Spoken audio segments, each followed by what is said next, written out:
This week on BuzzFeed Unsolved, we explore the city of Salem, home of the Salem witch trials, as part of our ongoing investigation into the question, are ghosts real? Right now, we're about to head out to some of the key locations that played a big part in one of the darkest blemishes in American history. And later, I may even present some theories as to why the witch trials may have happened. That sounds about right. It's gonna be a lot of fun.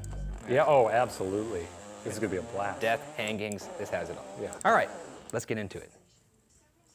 In 1641, the Puritan Legal Code was created and established a hierarchy of crimes. Starting with the worst, the list goes idolatry, witchcraft, blasphemy, murder, poisoning, and bestiality. These people are, no, they're too, blasphemy. You can kill a man, but if you're like, God stinks. Ah, Jesus Christ, blow his head off. Yeah, how many people were poisoning each other? I don't know how many people were fucking donkeys back then. Everyone's always like, how could they have done all this? How could they have gone so crazy and killed so many innocent people? Well, here's why. Because they're all insane. Let's jump forward to January 1692, when 9-year-old Elizabeth Parris and 11-year-old Abigail Williams began exhibiting strange behavior. Elizabeth and Abigail were the daughter and niece of Reverend Samuel Parris, respectively.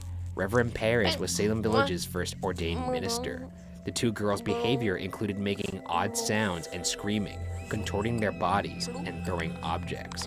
Elizabeth and Abigail reported that an invisible being was biting and pinching them. 11-year-old Ann Putnam and other girls in Salem began acting similarly shortly after. This may come up in the theories, but is it possible that these girls were very bored? They were lost in the sauce. That could be the footnote of the whole Salem witch trial. Lost in the sauce. Lost in the sauce. Their behavior was attributed to supernatural causes, according to a doctor's diagnosis. Though, it's worth noting that there was only one doctor in Salem Village, and he could most likely read, but not write. Oh, that's not good. No, it's not. Doctors need to write.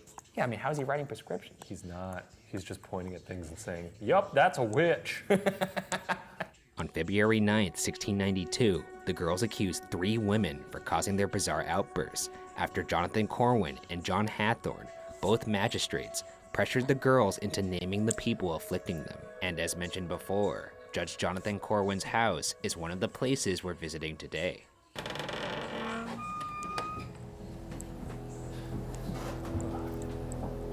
So, this is the actual interior of the house back in the day. This is the parlor. This is apparently where he would discuss accusations. In front of a big, cozy fireplace. How are you feeling right now, Shane? Is this not cool to you to be in a place? I love history, so. Yeah, this is just history brought to life. Yeah, Shall we explore more of this house? yeah.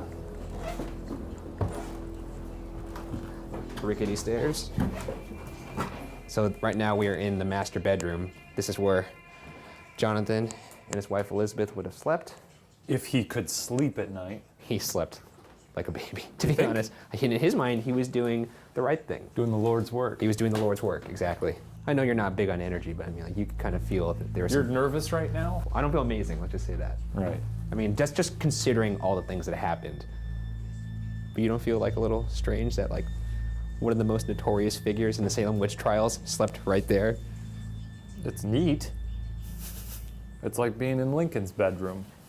You just compared Jonathan Corwin to Abraham Lincoln? I mean, they both lived a long time ago. That's literally the only 2 things they have in common. Returning to the 3 accused women, 2 of them, named Sarah Good and Sarah Osborne, both professed their innocence and would eventually die as a result of the trials. However, the other accused was a woman named Tituba, the slave of Reverend Parris.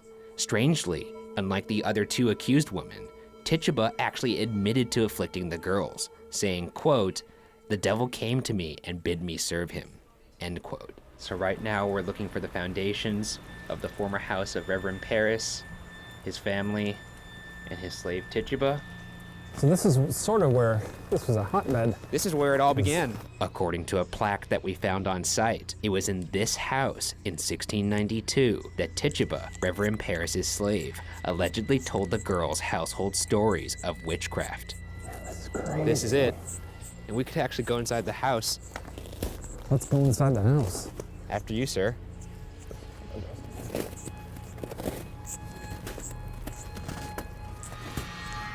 Holy shit, dude. Ryan, I'm going in.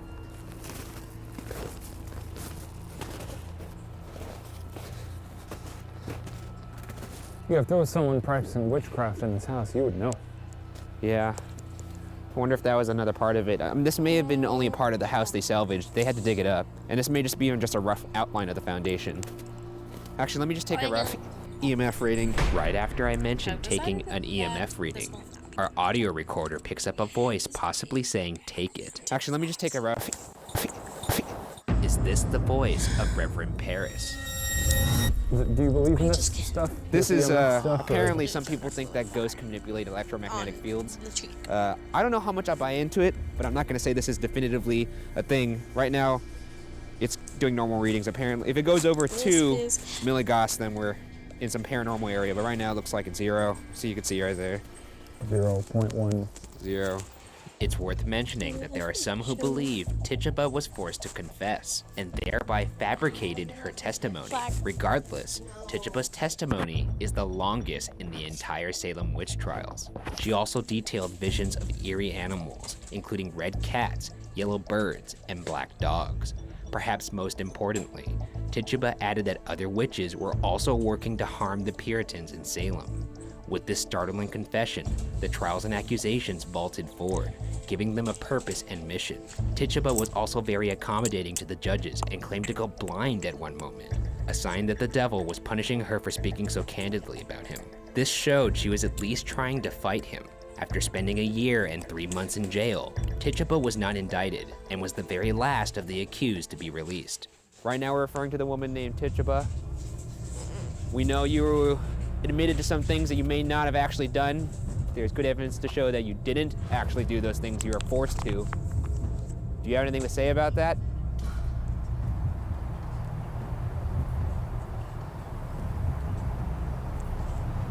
Do you think you're gonna get physically harmed out here? Is that part of it? I don't know, her owners were evil pieces of shit. Ooh, what?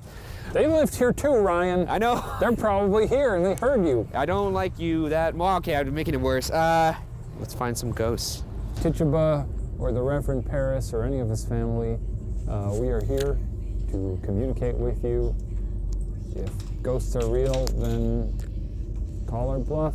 They wouldn't know they're a ghost. Oh. None of them know? Right after I suggest the dead are unaware they are ghosts, our audio recorder picks up this voice. Oh. None of them know? None of them know? I don't think they do. So that's a ghost saying what? And just this particular ghost happens to have a cartoon voice? So if He someone's does like, sound a little bit like Lil Jon. What? What? He's upset. He's What? upset at the notion that he's a ghost. If I were to tell you right now you're dead, I you would probably would say, absolutely say, what? What? Skipping forward, the infamous Special Court of Oyer and Terminer was established by Governor William Phipps on May 27, 1692. 8 girls from Salem were afflicted with witchcraft and making accusations. In the court, someone would warn that a witch was about to manipulate a victim, and then the victim would begin to act strangely. In the first trial of this court, Bridget Bishop, an older woman of the community that many considered to be an immoral gossip, was determined guilty of witchcraft and later became the first person executed in the Salem witch trials. Between the months of July and September 1690,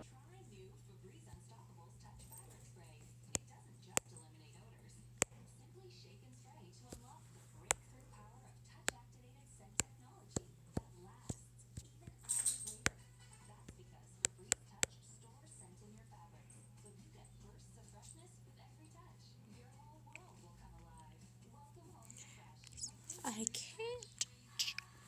Oh my god, I shall represent that it's there. That's there. Wait a minute. Let's go here. Thanks for the idea. Thanks for the idea.